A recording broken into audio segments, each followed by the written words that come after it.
Gautam Debnath sir এর জন্য অনেক চেষ্টা করেছেন, আমাদের সেভাবে প্রস্তুত করেছেন যে আমরা কিছু না হলেও গোল্ড আনতে পারবো।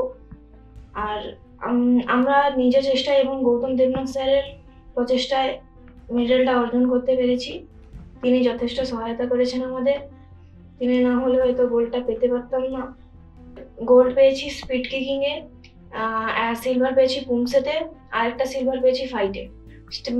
প্রথমে স্টেট খেলতে গিয়েছিলাম, ওখানে চান্স পেয়ে ভাবতে পারিনি ন্যাশনালেও গিয়ে গোল্ড অর্জন করতে পারবো। স্যারের চেষ্টা এবং নিজের চেষ্টায় পেরেছি, এটাই আমি অনেক খুশি। এরপরে ইন্টারন্যাশনালেও যাওয়ার চেষ্টা করব।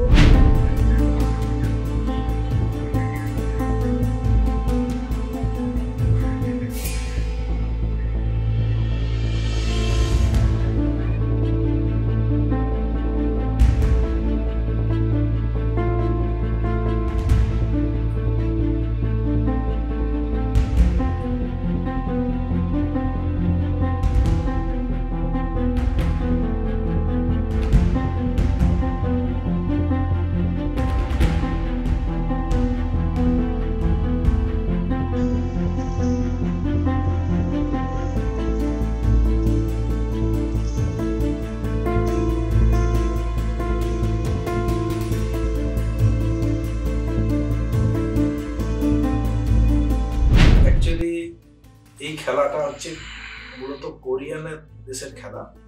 বর্তমানে আমাদের এই সামাজিক প্রেক্ষাপটে দাঁড়িয়ে মেয়েদের সেলফ ডিফেন্সের ক্ষেত্রে এটা খুবই উপযোগী। এই বিচ্ছিন্ন দ্বীপের মধ্যে দাঁড়িয়েও আমাদের রাজ্যের প্রতিনিধি হিসেবে ওরা লখনৌতে গিয়ে ন্যাশনাল 39 ওপেন ন্যাশনাল চ্যাম্পিয়নশিপে তারা অংশগ্রহণ করেছে।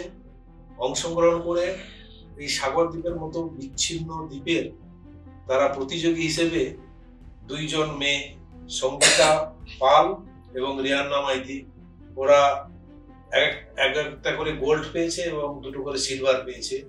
আর এই ছোট্ট ছেলে অনুভব মাল, তিনিও একটা গোল্ড পেয়েছে, একটা সিলভার পেয়েছে এবং একটা ব্রোঞ্জ পেয়েছে। এটা শুধু আমাদের সাগর দ্বীপের কৃতিত্ব নয়, এটা কিন্তু আমাদের পশ্চিমবঙ্গেরও একটা গর্বের বিষয় যে এবং এটা আমি জেনেছি যে এই ন্যাশনাল চ্যাম্পিয়নশিপে রাজ্য হিসেবে বিহার প্রথম স্থান পেয়েছে, তারপরেই আমাদের রাজ্য পশ্চিমবঙ্গের স্থান। 8টা গোল্ড মেডেল পেয়ে ওরা দ্বিতীয় স্থান, রাজ্য হিসেবে দ্বিতীয় স্থানে অধিকার গ্রহণ করেছে। এটা আমরা খুশি এবং সেই দ্বিতীয় স্থান পাওয়ার ক্ষেত্রে আমাদের সাগর দ্বীপের 2 কন্যা এবং 1 সন্তান, তারা তাদের এই গুরুত্বপূর্ণ অংশগ্রহণ আমাদেরকে গর্বিত যেমন করেছে, সাগরদ্বীপবাসী হিসেবে আমিও গর্বিত এবং পশ্চিমবঙ্গের অধিবাসী হিসেবে আমিও গর্ব অনুভব করি। ফলো করুন সংবাদ প্রতিদিন ডিজিটাল।